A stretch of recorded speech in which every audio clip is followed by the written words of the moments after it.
अस्सलाम वालेकुम नाज़रीन, रेल वन के साथ आपका मेज़बान मोहम्मद इमरान जाफ़िर हाज़िर खिदमत है।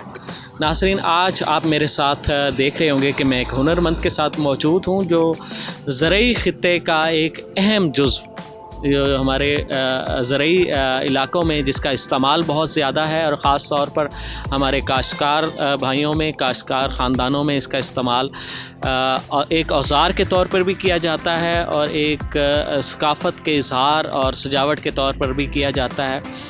मकामी ज़बान में इसे छज या उर्दू में इसे छाज कहते हैं और ये मुख्तलिफ़ अजनास की सफाई में इसका इस्तेमाल होता है। इसकी बनावट सदियों से इस खित्ते में होती आ रही है और इसके बनाने वाले हुनरमंद भी मौजूद हैं।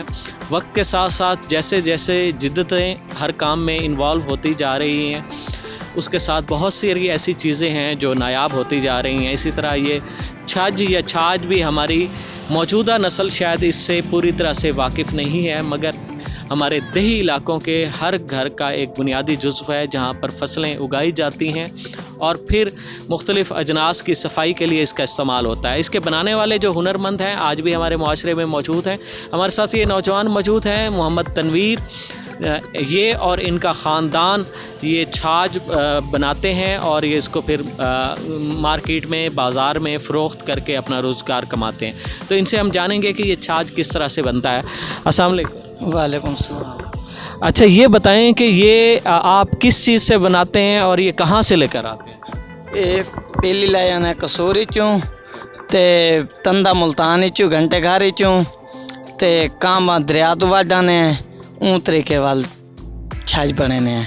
अच्छा, जैसा कि इन्होंने बताया कि ये तीलियों से बनता है। ये तीलियां जो है ना, ये एक इलाके से लेकर आते हैं। किस इलाके? कसूर से लेकर आते हैं और इसके अलावा इसका बाकी मटेरियल मुल्तान और मुख्तलिफ़ इलाक़ों से ये ख़रीदते हैं। उसके बाद ये इसको बनाया जाता है। तो ये एक छाछ कितने अरसे में बनता है? एक छाछ घंटा लग में 1 घंटे में एक छाछ बनता है। और फिर ये इसे फ़रोख्त कितने में करते हैं? 250 रुपये का। अच्छा, 250 रुपये का ये एक छाछ ये फ़रोख्त करते हैं और 1 घंटा लगता है। लेकिन इसका जो मटेरियल है वो मुख्तलिफ़ इलाक़ों से जमा करना पड़ता है और उसकी कीमत भी ख़ासी होती है। मगर ये एक हमारे इस जो ख़ित्ता है उसका एक सकाफ़ती विरासत भी है।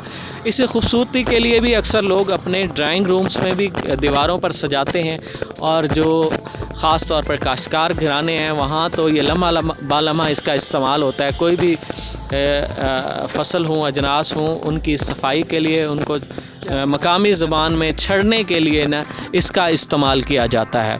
तो ये जो तीलियां हैं ये बड़ी चमकदार हैं। ये ऐसे ही होती हैं या इसको कुछ पॉलिश कर? नहीं, वैसे ही में होने। अच्छा, ये इनकी जो खूबसूरती है, चमक है इन तीलियों की जिनसे ये छाछ बनाया जाता है, ये कुदरती तौर पर इनकी चमक है। और फिर इसको इंतहाई महारत से मुख्तलिफ़ जो है ये लकड़ियों के साथ और दागों के साथ, खजूर की लकड़ी के साथ और उसके साथ इनको आपस में जोड़ा जाता है और फिर एक शक्ल दी जाती है जो बाद में ऐसी शक्ल बनती है।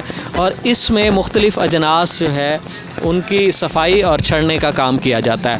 ये हमारे ख़ित्ते का मादूम होता हुआ फ़न है और अगर जो है ज़रूरत इस अमर की है कि इस फ़न की जो है वो मुनासिब सरपरस्ती की जाए।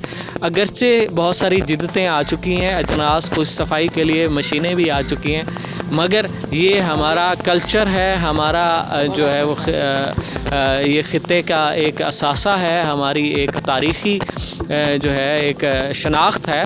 तो इसका सजावट के एतबार से और दीगर भी अवामिल के बायस जो है ना इसकी मकबूलियत में कमी नहीं आ रही। अच्छा तनवीर, ये बताएं कि अब भी इसकी फ़रोख्त हो जाती है? बड़ा अच्छा असा कितने बने ने उनके तो ढेर छाछ वाली भी असा नहीं पूरे कर सकते।